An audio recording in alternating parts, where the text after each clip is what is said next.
네, 다음으로는 연구 윤리에 대한 부분이 되겠습니다.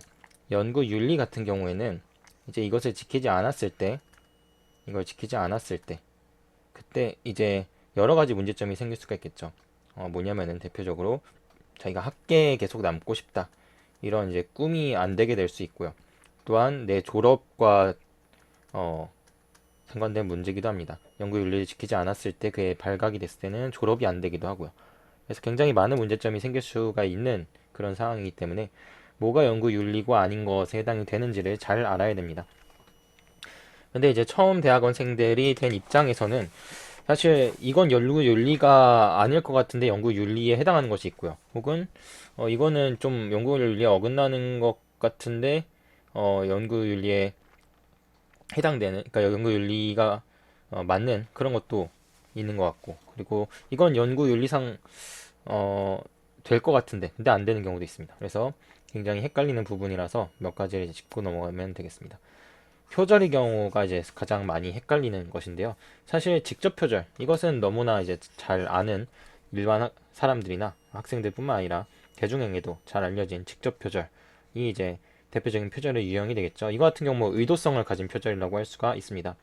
그래서 어 이제 어떤 논문에 A라는 논문에 있는 글귀 이만큼 뭐 한 세 문장 정도를 그대로 수정 없이 내 논문에다가 삽입하는 행위, 이것을 이제 직접 표절이라고 부르죠. 그러면은 이제 이것을 인용하고 표기를 하면 되는 거 아닌가라고 생각을 하는데요. 이것도 이제 AI 분야에서는 표절입니다.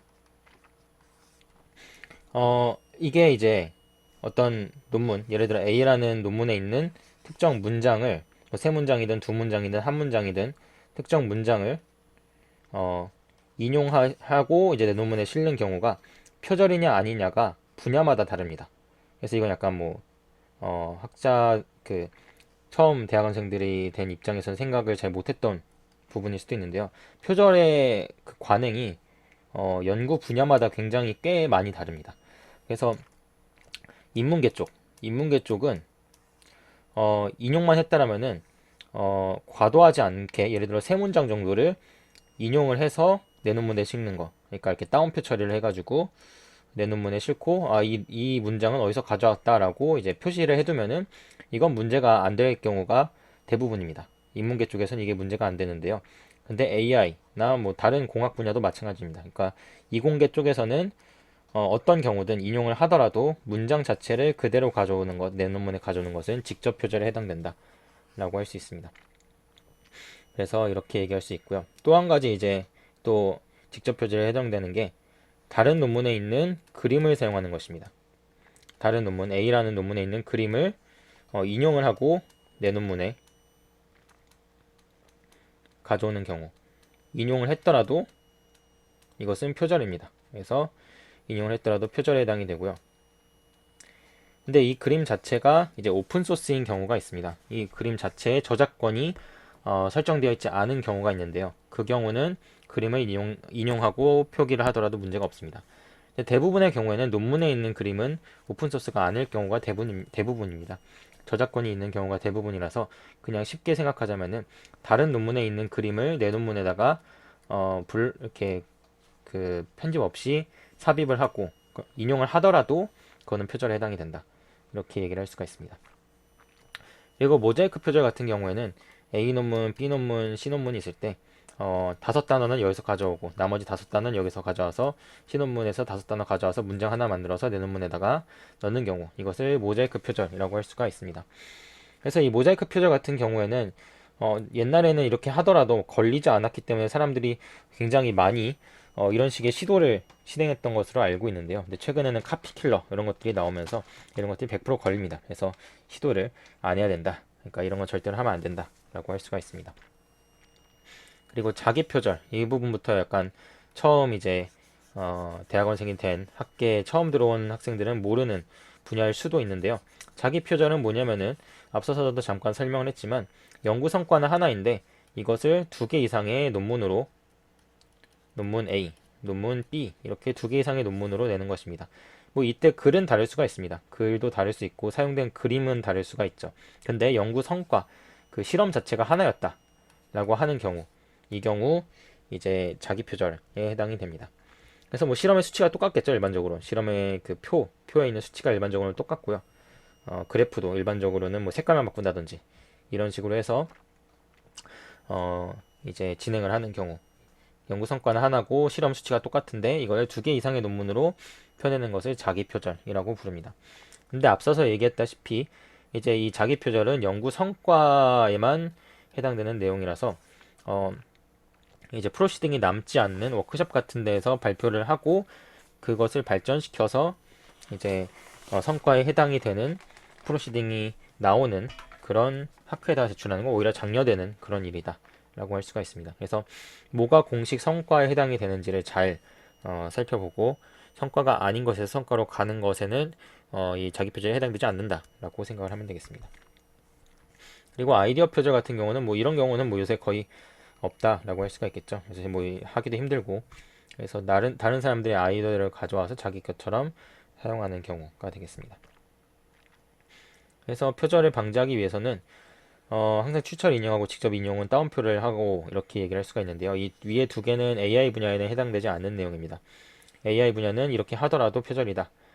즉 이제 다른 논문에서 쓰인 문장을 따옴표 처리해서 인용하면은 이것도 표절이다 라고 할 수가 있습니다. 그리고 자신의 말로 바꿔서 쓰는 것을 해야 되겠고요. 그리고 터니린이나 카피킬러 같은 것으로 검사를 해볼 수 있습니다.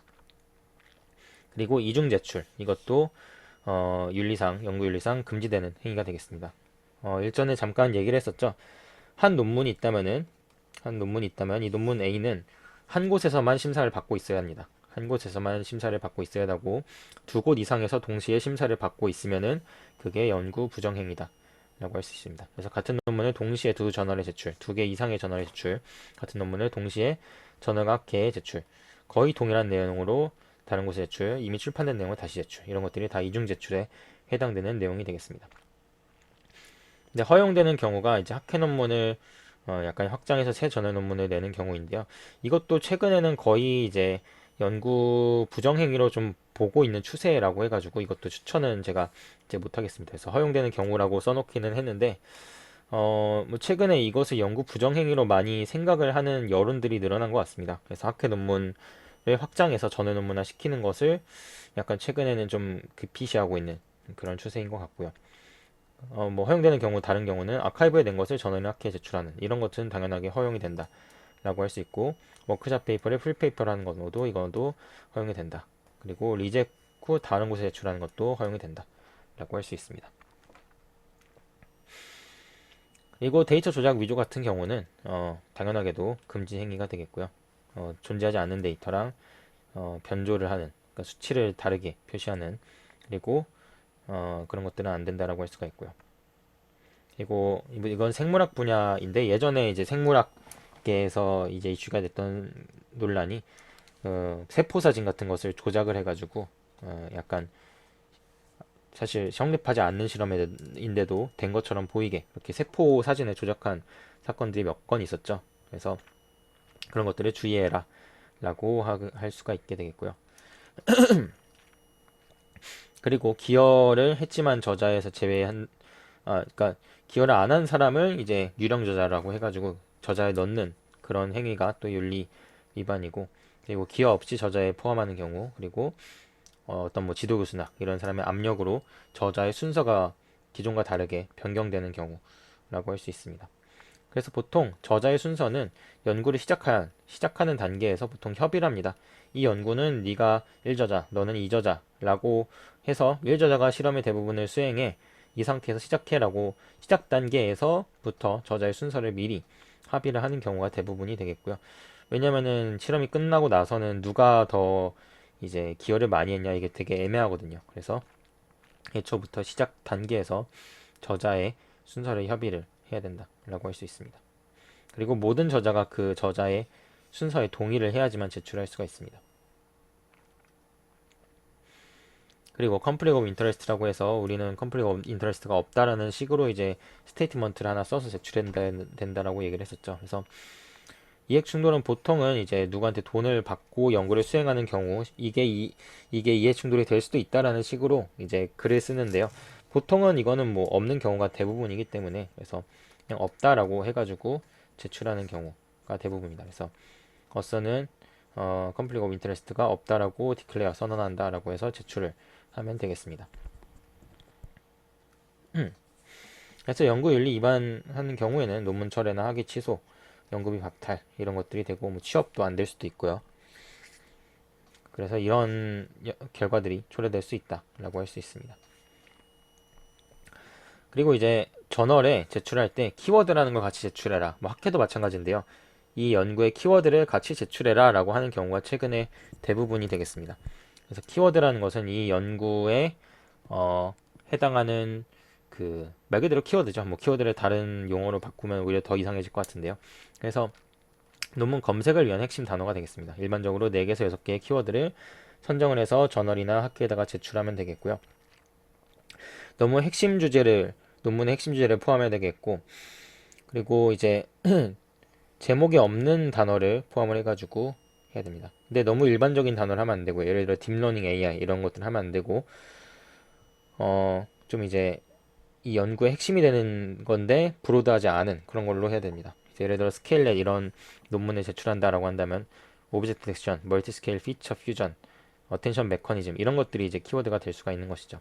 나쁜 키워드는 너무 브로드한 딥러닝, 컴퓨터 비전, 뉴럴 네트워크, AI 이런 것이 나쁜 키워드의 예시가 되겠습니다. 그리고 일부 저널, 특히 엘제비어라는 그 출판사가 있는데요. 거기에서는 이제 하이라이트를 거의 의무화시켜서 제출하고 있습니다.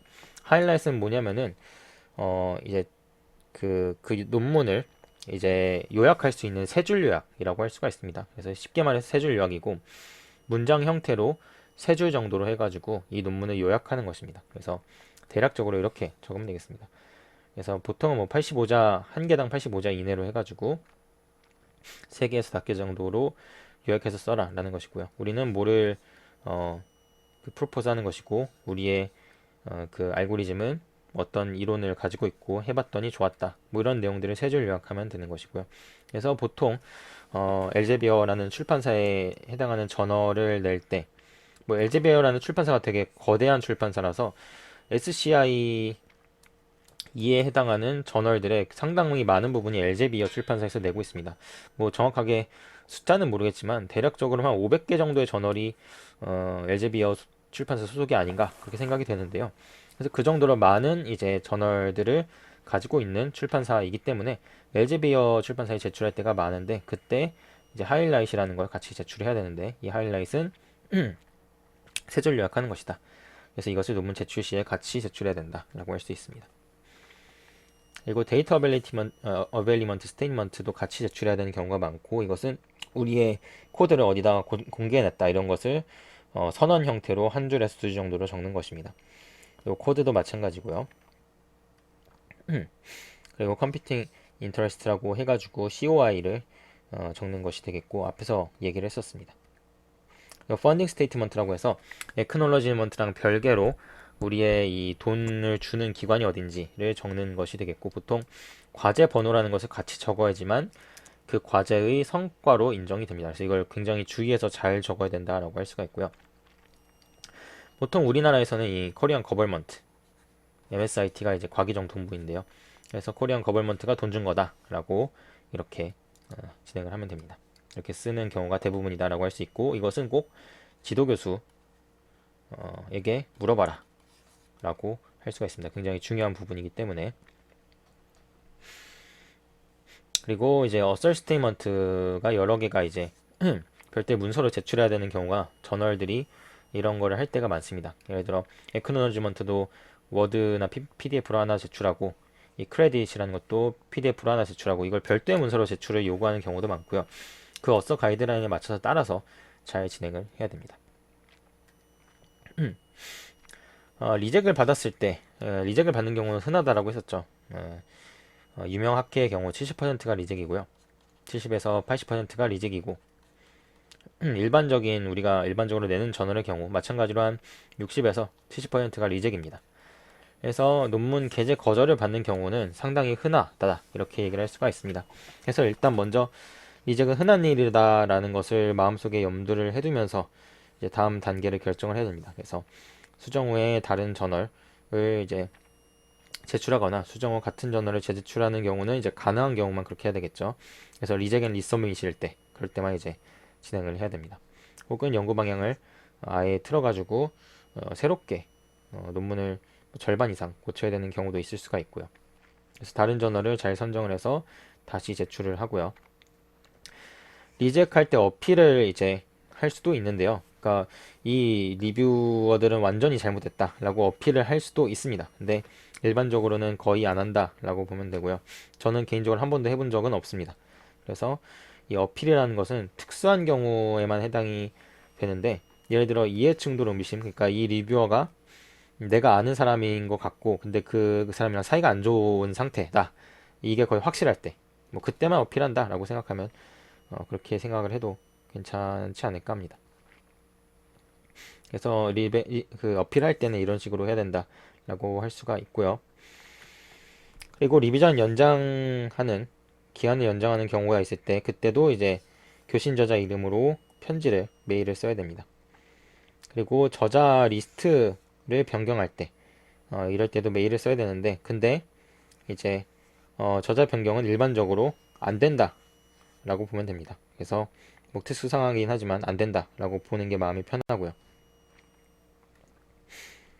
그리고 저널 트랜스퍼라는 것이 있습니다. 이것도 마찬가지로 스프링어 레이처나 엘제비어라는 출판사, 거대 출판사에 내면은 이 논문은 여기선 리젝인데 우리 출판사에서 운영하는 다른 저널에 좀 맞는 것 같아, 거기로 다시 내보지 않을래? 라고 하는 게 저널 트랜스퍼가 되겠습니다.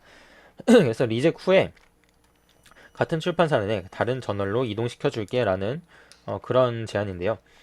트랜스퍼는 장점은 약간 제출 시간이 절약될 수도 있습니다. 그래서 제출될 수도 있고요. 근데 이것은 뭐 확정된 것은 아니고, 그리고 제출이 프로세스가 좀 더 간편해서 뭐 논문의 업로드 이런 것들이 좀 간편해질 때가 많습니다. 그리고 이미 받은 리뷰를 바탕으로 다른 저널에 게재가 될 때도 있습니다. 그래서 이런 장점이 있을 수가 있는데 확정된 것은 전혀 아닙니다. 그래서 이 부분에 주의를 해야 되겠고요. 그래서 저는 일반적으로 트랜스퍼는 추천하지 않습니다. 왜냐하면 일반적으로 낮은 임팩트 팩터, 임팩트 팩터를 IF라고 줄여서 부르는데요. 낮은 IF 점수를 가진 저널일 경우가 대부분이고요. 스코프가 안 맞을 때도 많고, 그리고 위에서 나온 이 장점을 활용해주지 않을 때가 많습니다. 그래서 리뷰 이미 받은 거를 기준으로 다시 해주면 좋은데, 근데 그렇지 않을 때가 많아가지고 시간이 그대로 오래 걸릴 때가 많아가지고 굳이 장점이 없다라고 개인적으로 생각을 해서 추천하지 않습니다. 네, 다음으로 오픈 액세스라는 제도에 대해서 알아보도록 하겠습니다. 오픈 액세스라는 것은 앞에서도 잠깐 언급을 하긴 했지만 논문을 구독제가 아닌 일반 인터넷에 사용할 수 있는 대중에게 뿌리는 그런 행위를 의미를 합니다.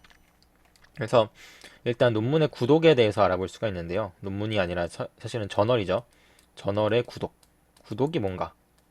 이거에 대해서 알아볼 수가 있겠는데, 일반적으로 저널이라는 것은 인터넷으로 요새 많이 보죠. 원래는 이제 잡지 형태로 나와서 이 페이퍼, 그러니까 종이로 된 잡지로 우리가 사서 보는 그런 식이었다면은, 최근은 저널 구독은 인터넷으로 이루어지죠. 우리가 이제 그 집에서 논문을 찾아가지고 어떤 논문을 찾아서 접속을 하려고 그러면은 접속이 안 되고 미리 보기 같은 것만 보이는 경우가 대부분입니다.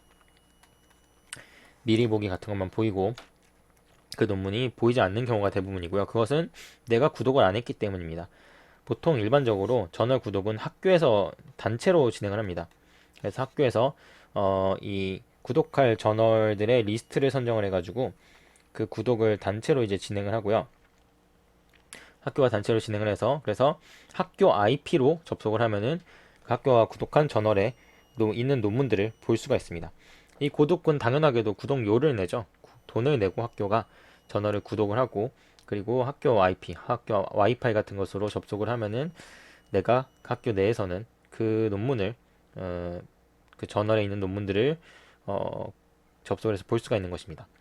그래서 학교가 돈을 내고 구독을 하는 것이기 때문에 일종의 뭐 우리의 등록금이 쓰인다, 이렇게 볼 수가 있는 것이죠. 근데 이거의 단점이 뭐였냐면은, 이렇게 학교가 구독을 하는 시스템이고 구독료가 어마어마하게 비쌉니다. 진짜 몇십억 정도의 구독료를 아마 내고 있을 거예요. 대부분 학교에서 이 저널을 구독하기 위해서.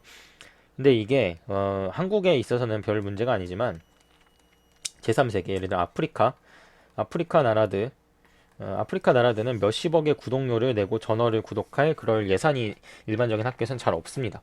그래가지고 이제 이런 시스템 자체 논문을 잘 사는 나라만 볼 수 있게 하는 것은 문제가 있지 않느냐. 저널들이 구독료를 받는 건 알겠는데 근데 이런 시스템 상에서는 잘 사는 나라만 연구를 지금 접근할 수가 있고 저널 논문을 볼 수가 있고 약간 그렇지 않은 나라에서는 저널 논문도 못 보는 거 아니냐 이런 이제 문제점이 제기가 시작되면서 그래서 생긴 게 이제 오픈 액세스라는 것입니다. 오픈 액세스는 어떤 식으로 이제 진행이 되냐면은 논문을 쓰면은 논문을 쓰면 그 논문을 쓴 저자들이 이제 그 출판사에다가 돈을 내고요. 이 출판사는 누구나 볼 수 있도록 인터넷에다가 이 논문을 뿌리는 것입니다. 그래서 논문을 쓴 저자들이 출판사에 돈을 내고 출판사 대신에 구독료를 받지 않고 인터넷에다가 누구나 볼 수 있도록 이 연구를 뿌리는 형태를 오픈 액세스라고 부릅니다. 이렇게 되면 이제 아프리카에 있는 어떤 연구자도 이 논문을 인터넷에서 쉽게 볼 수가 있게 되겠고요. 보통 그 연구를 하는 주체는 이제 연구를 보는 주체는 사실은 어떤 사람이든 될 수가 있지만 연구를 하는 사람은 사실은 일반적으로는 이제 선진국 학자들이 대부분이 되겠습니다. 그래서 선진국 학자들이 돈을 내서 자기들이 돈을 내서 출판을 하고 이것을 인터넷에 저널 회사 출판사들이 뿌려가지고 제3세계 연구자들도 볼 수 있게 하자라는 그런 목적을 가지고 태어난 게 오픈 액세스. 그래서 이 접속을 오픈하자라는 그런 말이 되겠죠. 그래서 접속을 열자라는 뜻이 되겠습니다. 그래서 저자가 돈을 지불하는 시스템이고 이 저자가 지불하는 돈을 APC 요금이라고 부릅니다. 그래서 Article Processing Charge라는 것으로 부르고요. 그리고 이게 굉장히 상당히 비쌉니다. 그래서 싼 경우는 한 1000달러, 우리 돈으로 한 150만 원이죠. 싼 경우는 이렇고 비싼 경우는 뭐 1500만 원 정도 한 편당, 논문 한 편당 이 정도의 돈을 내야지만 출판이 됩니다. 그래서 이건 이제 억셉 이후에 지불을 하고요. 그러니까 억셉이 된 이후에 이 돈을 저자들이 지불하는 시스템이 되겠습니다. 그리고 사실은 이제 저자들이 지불한다라고 말은 했지만 사실 저자들의 연구비를 주는 연구비에서 이제 나온다라고 할 수가 있고요. 이 연구비는 보통 이제 뭐 국가 과제가 될 수도 있고요. 기업 과제가 될 수도 있습니다. 그래서 연구비에서 지출되는 시스템이다라고 할 수가 있습니다. 그리고 이제 하이브리드 오픈 액세스라는 것도 있지만 뭐 사실 이 부분은 뭐 알아보면 되겠고요. 흔하지 않은 경우고 뭐 할 경우도 그렇게 드물어가지고 많지 않아서 드물어서 이제 여러분이 한번 조사를 해보시면 좋을 것 같고요. 그리고 APC라는 것은 이제 비용이 있는 그런 이제 오픈 액세스 비용을 의미를 한다라고 얘기를 하면 되겠고 싼 경우는 이 정도, 중간은 이 정도, 고가는 이 정도다. 그래서 좋은 저널일수록 비쌉니다. 그래서 MDPI나 프론티어나 PRJ 같은 약간 그 이제 좀 더 오픈 액세스에 가까운 그런 곳은 이제 굉장히 싼 요금을 받고요. 최근에 이런 출판사들도 최근에는 한 2,000달러 정도는 받는 것 같습니다. 그래서 2,000달러, 예, 2,000달러죠. 예, 최근에는 2,000달러 정도 받아서 한 300만 원 정도 이 출판사들도 이 정도 최근에는 받는 것 같고요. 그리고 IEEEXS나 사이언티픽 리포트 같은 중가의 이제 오픈 액세스 저널들도 있습니다. 그래서 IEEEXS는 IEEE라는 이 전자전기공학 학회에서 운영하는 오픈 액세스 저널 이름이 되겠고요. 최근에 아마 3,000달러 정도 받는 것으로 알고 있습니다. 사이언티픽 리포트는 네이처에서 운영하는 오픈 액세스고 네이처 회사에서 운영하는 거고 네이처랑은 별개의 저널이 되겠습니다. 그래서 사이언티픽 리포트의 주소가 네이처로 되어 있어가지고 이제 사이언티픽 리포트 논문을 네이처라고 오해하는 경우가 생기는 것 같은데요. 그렇지 않고 이제 사이언티픽 리포트는 네이처 회사에서 운영하는 거긴 한데 완전 별개의 저널이라고 생각하면 되겠습니다. 네, 사이언티픽 리포트는 한 4,000달러 정도 받는 것으로 알고 있고요. 정확하지는 않습니다. 이제 플러스 원이라는 것도 있는데 플러스 원은 이제 미국 국가기관에서 운영하는 오픈 액세스가 되겠고요. 여기도 한 3,000달러 받는 것으로 알고 있습니다. 그리고 네이처 커뮤니케이션이라는 저널도 있는데요. 네이처 커뮤니케이션도 마찬가지로 네이처에서 운영하는 오픈 액세스 저널이 되겠습니다. 그래서 네이처 커뮤니케이션 같은 경우는 좀 비쌉니다. 한 7,000달러 정도 받는 것으로 알고 있는데, 근데 사실 네이처 커뮤니케이션은 엄청난 업적이기 때문에 이 여기다 낼 수 있으면 사실 7,000달러의 돈이 아깝지 않다라고 할 수 있을 정도로 굉장히 좋은 저널이 되겠습니다. 그래서 오픈 액세스가 뭐 약간 저널이 그렇게 좋지 않은 저널들이 많아서 오픈 액세스는 무조건 안 좋다라고 이제 생각하는 경우가 많은데요. 오픈 액세스도 좋은 저널들이 많습니다. 그래서 모든 오픈 액세스 저널이 안 좋은 것은 아니다. 그래서 좋은 오픈 액세스 저널도 꽤 많다라고 할 수가 있습니다. 그래서 비용은 대부분 연구비에서 지급이 됩니다. 그리고 이제 약탈적 학술지라고 해서 돈만 받고 제대로 된 리뷰 없이 출판하는 출판사들이 최근에 많이 늘고 있고, 이 경우는 대부분 이메일로 우리 논문에 우리 저널에 네 논문이 되게 훌륭한 것 같아. 최근에 네 논문 봤는데 우리 저널에 이거 출판 비슷한 거 출판하면 좋겠어. 너 논문 되게 훌륭해. 이런 식으로 칭찬을 하면서 이제 우리 저널에 출판을 해줘. 라는 식으로 이런 메일이 굉장히 많이 옵니다. 뭐 저 같은 경우에도 하루에 한 10건씩은 받는 것 같고요. 그래서 이런 식으로 스팸 메일로 우리 저널에 너 논문을 투고해주면은 되게 쉽게 승낙해 줄게 라고 그렇게 이제 하는 경우 메일이 많이 옵니다. 근데 사실 이런 저널들은 굉장히 어, 이제 SCI가 아닌 경우가 대부분이죠. 그래서 SCI가 이렇게 하는 경우는 뭐 거의 없다라고 보면 되고요. SCI가 아닌 경우가 대부분이다. 이렇게 얘기를 할 수가 있습니다. 그리고 이제 임팩트 팩터를 사칭하는 경우가 있는데요. 예를 들어 우리의 임팩트 팩터는 얼마야라고 이제 써놓는데, 그래서 제목에 보통 써놓습니다. 그래서 우리 논문은 SCI 2에 속해 있고 뭐 이런 식으로 예를 들어 비슷한 이름을 써가지고 SCI 2에 속한 우리의 저널이 있는데 우리의 임팩트 팩터는 뭐 10이야. 그래서 근데 네 논문 되게 훌륭하니까 이렇게 제출해주면 좋겠어. 그래서 우리가 쉽게 억셉해줄게 라고 이렇게 메일을 보내는 경우가 많은데, 근데 잘 보면 IF가 아니라 JIF 이렇게 써놓을 경우 뭐 이럴 수가 있습니다. 저널 임팩트 팩터라고 해가지고 자기네들이 자기네들 방식으로 계산한 이상한 임팩트 팩터 처럼 이제 적고서 이제 이런 식의 제목을 가진 그런 메일로 이제 너 논문 제출해줘 라고 이제 보내는 것이죠. 그래서 임팩트 팩터를 사칭하거나 비슷한 이름을 가진 다른 계산식을 자기네 나름대로 만들어서 임팩트 팩터처럼 보이게 하는 경우가 있습니다. 그리고 저널 이름도 유명한 저널과 굉장히 유사한 이름을 가진 그런 저널들이 많다라고 할 수 있습니다. 그래서 보통 메일로 이제 어디에다 출판해줘라고 오면은 대부분 무시하시면 된다라고 할 수가 있습니다. 그리고 이제 저작권 같은 경우 오픈 액세스랑 아닌 것이 좀 차이가 나는데요.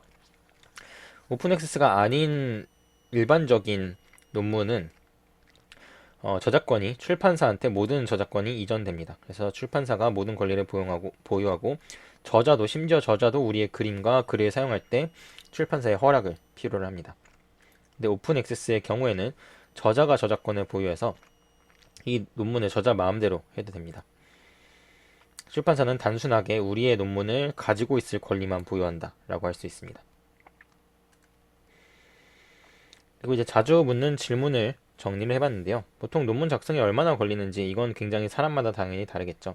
근데 일반적으로 우리 일반적인 대학원생 평균을 내보자면은 결국 한 달 정도, 그러니까 2주에서 4주 정도가 논문 작성에만 걸린다. 연구를 하고 나서 이 정도로 이제 시간을 들이는 게 일반적이다라고 할 수 있습니다.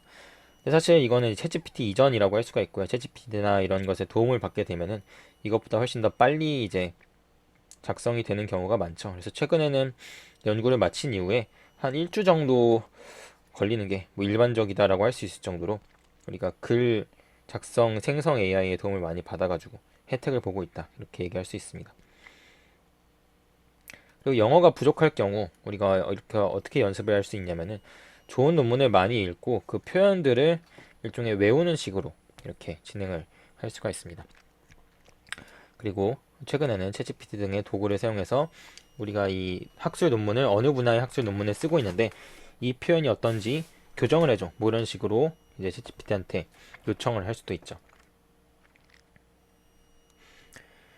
피겨는 직접 그려야 된다라고 할 수가 있습니다. 그래서 개념도, 방법론 같은 것의 도식은 저는 이제 보통 PPT로 그리고요. 뭐 일러스트레이터라는 것을 사용해서 그리는 사람도 있는 것으로 알고 있습니다. 실험 결과 그래프는 파이썬이나 매트랩 이런 매트플러립이나 매트랩 같은 것으로 그리고 아키텍처 다이어그램을 뭐 이런 것으로 그리기도 하지만 보통 파워포인트를 많이 쓰는 것 같습니다. 다른 논문의 피겨를 복사하는 것은 표절에 해당된다라고 얘기를 했었고요. 인용하더라도 표절에 해당된다라고 할 수 있습니다. 어느 저널 어느 학회에 제출해야 되는 것은 일반적으로 6번을 따르면 되겠습니다. 그래서 자신의 연구 수준을 객관적으로 판단해야 되는데 이것이 힘든 학생들이 처음 논문 작성하는 사람들은 이게 굉장히 힘들기 때문에 일반적으로 6번을 하면 된다라고 할 수가 있습니다. 리젝이 되면은 일단 피드백을 분석해서 수정 가능한 점을 개선해서 다른 저널의 학회를 선정하고 재제출을 하면 되고요. 리젝은 매우 흔한 일이기 때문에 포기하지 않고 계속 재도전을 하는 것이 좋습니다. 그리고 학회와 저널 중에 어디에 먼저 내야 되는지는 이 논문이 이제 중요한 연구 결과고 빠르게 공유돼야 된다라고 하면 학회고, 그리고 저널은 좀 느려도 이건 좀 퀄리티에 있는 곳에 붙이고 싶다라고 하면은 약간 저널에다가 하는 경우가 많다라고 할 수 있습니다. 저자 순서는 우리가 1저자는 주요 연구 수행자, 그리고 마지막은 지도교수, 중간은 기여 순서대로 넣는다. 알파벳 순서대로 넣는 학계가 일부 학계에 있는데요. 수학 분야는 알파벳 순서대로 적습니다. 근데 AI 분야는 기여도 순서대로 적는다라고 할 수 있습니다. 공동 제일저자는 두 사람의 기여가 거의 동등할 때, 그러니까 뭐 둘 다 1저자 실적으로 인정한다라고 했을 때 공동 제일저자라고 적고서 제출하면 되는데요. 이거는 지도교수가 결정하는 거다라고 생각하면 되겠습니다. 교신저자는 일본적으로 지도교수가 되고요. 연구의 총괄 책임자를 의미를 하고 저널과 편지를 주고받는 이름 역할을 하게 되겠습니다. 자기 논문을 인용해도 되는 것은 당연히 인용을 해도 되고요. 자기 논문을 인용하는 것은 너무나도 당연한 게 사실 계속 한 분야를 연구했던 학자면은 내 연구 지금 하고 있는 게 과거에 했던 연구의 발전형인 경우가 대부분입니다. 과거에 내가 연구했던 A를 좀 개선해서 B를 만들고 있다. 이런 연구를 하고 있을 때가 대부분이기 때문에 B를 논문화 시킬 때 그때 A를 인용하는 건 너무 당연한 것이죠. 근데 관련도 없는데 억지 인용하는 경우 이것은 윤리 위반이다 라고 할 수가 있습니다. 그래서 전체 참고 문헌의 10% 20%까지 여기까지는 허용이 되는데요. 30% 이상부터는 약간 문제가 있을 수도 있다 라고 할 수 있습니다. 그래서 전체 참고 문헌이 한 30개 정도 있다 라고 했을 때 한 뭐 3개에서 6개 정도는 그럴 수 있다 라고 볼 수 있는데요. 근데 이 이상 가게 되면은 약간 연구 윤리상 문제가 될 수도 있습니다.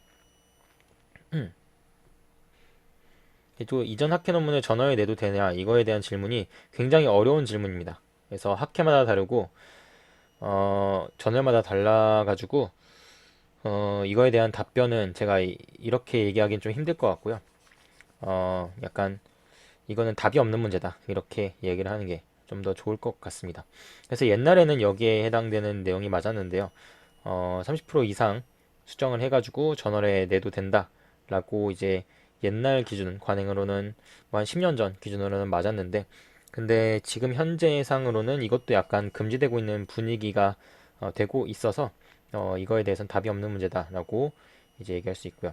아카이브에 올리면은 대부분 학회에서는 제출을 할 수가 있습니다. 그래서 아카이브에 먼저 올리는 것을 추천을 합니다. 다만 일부 학회는 안 된다. 그래서 학회의 규정을 잘 봐야 된다. 라고 할 수가 있습니다.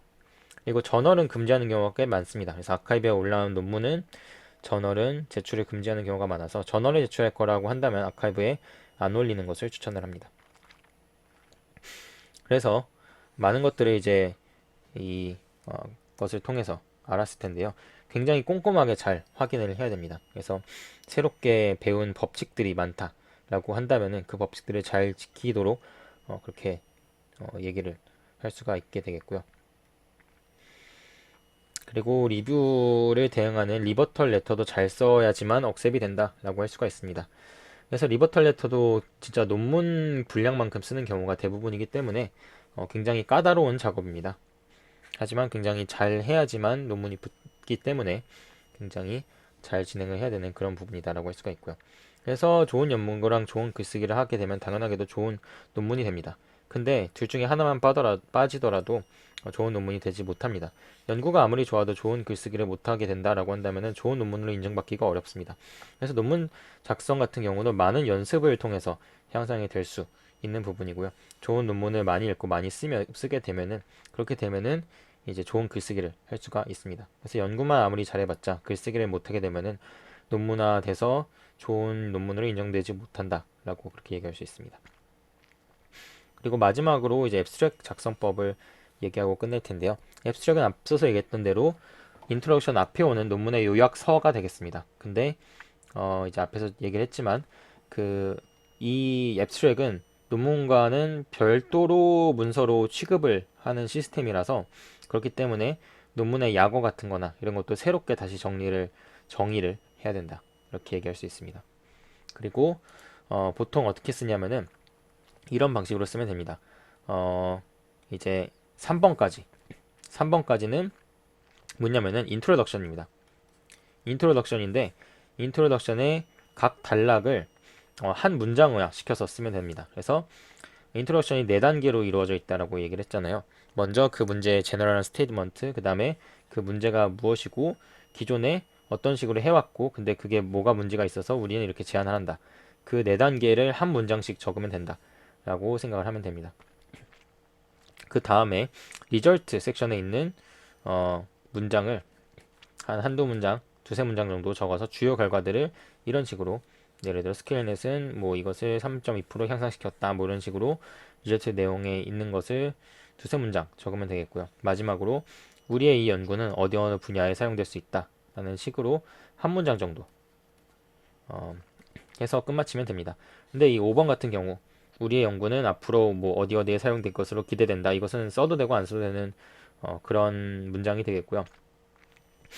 보통은 최근에는 많이 안 쓰는 흐름으로 가고 있는 것 같습니다. 그래서 리절트로 끝내는 경우가 많고 해가지고 일반적으로는 인트로에 하는 4단계, 그 4단계를 각각 한 문장씩 적어서 1번부터 3번을 진행을 하고 그 다음에 리절트에 있는 요약을 두세 문장 정도로 요약해서 앱스트랙을 작성을 하면 된다라고 할 수 있습니다.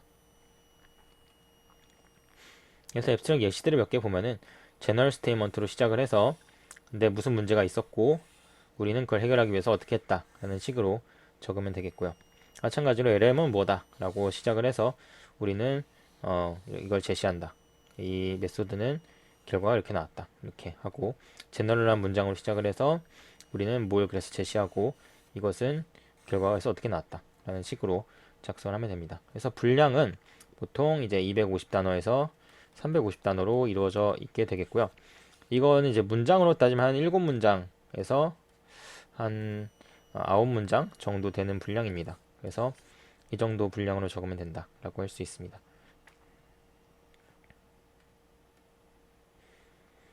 그래서 앱스트랙은 이렇게 정량적으로 써야 된다. 구체적인 수치를 포함을 해야 되고 너무 일반적인 서술을 하지 말아야 됩니다. 그러니까 처음 작성한 학생들이 이런 것을 좀 많이 잘 못하는데요. 그러니까 일반적인 서술이라는 게 뭐냐면은 우리 연구가 임프루브 되었다 라고만 쓰고 끝나는 것입니다. 얼마만큼 임프루브 되었는지를 써야 되는데요. 실험 결과 무슨 데이터셋에서 실험한 결과 뭐 5.8% 임프루브 되었다라고 써야 되는 거지 우리 모델이 그냥 임프루브 되었다라고만 쓰는 경우가 처음 작성된 논문에서 많이 보입니다. 그래서 앱스트랙에는 구체적인 수치랑 함께 적어야 된다라고 할 수 있습니다. 그리고 앱스트랙에서는 참고 문헌을 인용하면 안 됩니다. 앱스트랙은 참고 문헌을 인용하면 안 되고요. 또한 앱스트랙은 꼭 한 단락으로 써야 됩니다. 앱스트랙을 여러 단락으로 쓰지 말아야 됩니다. 그래서 앱스트랙은 꼭 한 단락으로만 써야 되고 인용을 하면 안 된다. 이게 처음 작성하는 학생들은 뭐 모를 경우가 가끔씩 있죠. 그래서 앱스트랙은 꼭 한 단락으로만 써야 되고 인용을 하면 안 된다라는 법칙이 있습니다. 그리고 이제 표와 그림이 사실 이 퀄리티가 논문 단락에 억셉, 리젝에 매우 중요하다라고 할 수 있습니다. 그래서 표와 그림을 굉장히 전문적인 것처럼 신경 써서 보이게 잘 그려야 됩니다. 그래서 보통 파이썬에 C본이라는 것을 많이 써서 그리면은 되게 예쁜 그림, 좋은 그림들이 많이 나오게 되겠습니다. 그래서 이것을 잘 지켜야 되겠고, 그리고 특히 폰트 크기를 크게 해야 된다. 이게 굉장히 중요한 부분입니다. 이게 뭐냐면은 이 그림이 결국에 논문의 어딘가에 삽입이 될 텐데, 논문 어딘가에 삽입이 될 텐데, 이 그림이 논문에 들어갔을 때 그림에 보이는 글씨들이 있을 것입니다. 예를 들어 X축, Y축이 있고 이런 그래프다 라고 했을 때 X축은 뭐 로스고 이제 Y축은 뭐 스코어다 스코어다 이렇게 됐을 때 이 로스랑 스코어라는 글씨가 논문 내에 있는 글씨 크기랑 크게 차이가 많이 안 나야 됩니다. 보통 이제 한 논문 내의 글씨랑 비교했을 때 이 그림 내 글씨들이 한 0.8배에서 1배 이 정도 사이에 머물러야 됩니다. 그래서 논문의 글씨랑 이 그림이 논문 내에 들어갔을 때 글씨 크기가 이 정도 범위 내에서, 즉 이제 그림 내 글씨는 논문 내 글씨에 비해서 80%에서 100%이 정도 글씨 크기에 머무르도록 그렇게 그림을 그려야 됩니다. 그래서 이게 굉장히 중요한 포인트다 라고 할 수가 있고요. 이걸 못한 그림은 굉장히 안 좋은 인상을 줄 수가 있습니다. 그래서 리젝 확률을 매우 높일 수가 있다 라고 할 수 있습니다. 그래서 좋은 그림을 그리는 것이 리젝 확률을 낮추는데 생각보다 굉장히 중요한 역할을 합니다. 그리고 캡션도 잘 작성을 해서 구체적으로 설명을 해야 된다 라고 할 수가 있고요. 그리고 캡션만 읽어도 그림을 해석할 수 있게 잘 적어야 된다 라고 할 수가 있습니다. 그래서 요약을 하자면은 인공지능 논문에서는 결국 우리가 위 같은 것을 사용해서 능동태로 작성을 하는데 이게 분야마다 굉장히 많이 다르기 때문에 인공지능 분야의 그 관행을 잘 많이 외우고 있어야 된다 라고 할 수 있습니다. 그리고 이 포맷을 지키는 게 굉장히 중요하기 때문에 그 포맷과 논문 작성의 관행을 제가 굉장히 많이 말씀드렸는데요. 그 관행들을 전부 다 잘 지켜야지만 리젝 확률이 낮아진다 라고 할 수가 있습니다. 그래서 처음 논문을 작성하는 학생들은 잘 쓴 논문의 인트로덕션을 일단 한두 개 정도, 많으면 5편 정도 외우는 것이 좋습니다. 그래서 백지 상태에서 한 90% 이상 똑같이 쓸 수 있도록 통째로 외워서 잘 쓴 논문의 인트로덕션의 논리 구조를 외우는 것이 굉장히 좋다라고 할 수 있습니다. 그리고 이 어서 가이드라인을 보다가 모르는 상황이 생길 때가 있습니다. 되게 불친절하게 쓴 어서 가이드라인이 많은데요. 그러면 이제 이걸 이렇게 해야 되나 저렇게 해야 되나 헷갈릴 때가 있습니다. 그럴 경우는 그 저널에 출판된 논문이 그것 대해서 어떻게 했나를 참고를 해가지고 그대로 따라야 됩니다.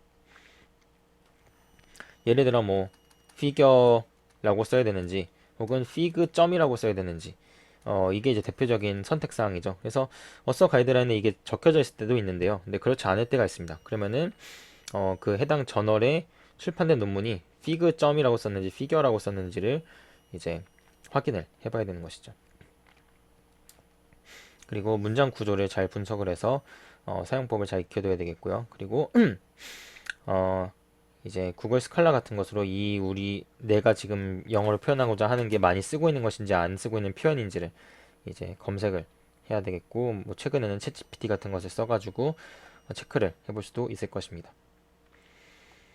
그래서 전에 논문 프로세스는 이 정도 걸린다 라고 이제 이전에 얘기를 진행을 했고요. 참고 문헌은 이제 개수는 대략 학회마다 저널마다 크게 다르지만 20개에서 뭐 30개 이 정도 적으면 된다 라고 할 수 있습니다.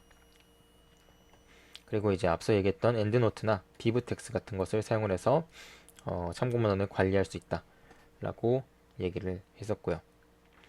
그리고 표절의 원칙은 이렇게 요약을 할 수가 있습니다. 그래서 주의해야 될 게 이중 제출과 자기 표절이다 라고 했었죠. 그리고 이제 학회 논문과 전원 논문은 일반적으로 쓰는 영어가 살짝 다릅니다.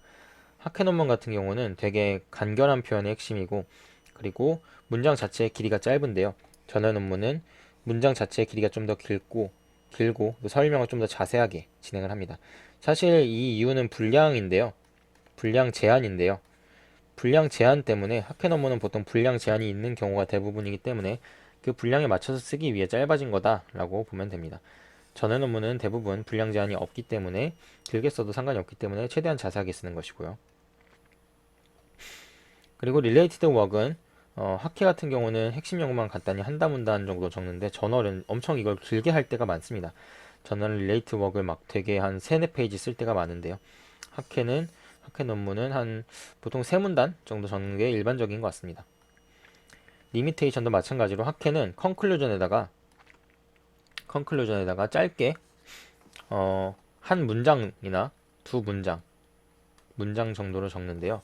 근데 저널 같은 경우는 리미테이션과 퓨처워크 이런 것을 되게 길게 적는 경우가 일반적입니다. 그래서 3단락 정도 적는 경우가 일반적이다라고 할 수 있습니다. 그래서 마지막으로 리버털과 리스폰스 레터를 작성법을 요약을 하고 이제 이것으로 마치도록 하겠습니다.